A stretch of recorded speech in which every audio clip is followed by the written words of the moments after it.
കല്യാണ വീടാണ് എന്ന് കരുതി ആരും തെറ്റിദ്ധരിക്കണ്ട. ഇത് വീട്ടിൽ കൂടൽ പരിപാടിയുമല്ല.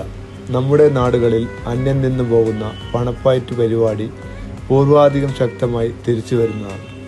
എന്താല്ലേ, ആയിരങ്ങൾ പങ്കെടുക്കുന്ന പയറ്റുകളാണ് ഇപ്പോൾ നമ്മുടെ നാടുകളിൽ നടന്നുകൊണ്ടിരിക്കുന്നത്.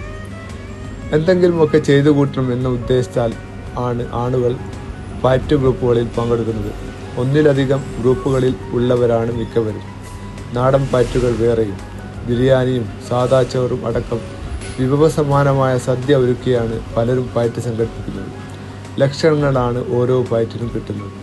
വീട് പണി, കല്യാണം, സ്ഥലം വാങ്ങൽ എന്നിവയൊക്കെ വളരെ ഭംഗിയായി നിർവഹിക്കാനാണ് ആളുകൾ പയറ്റ് നടത്തുന്നത്.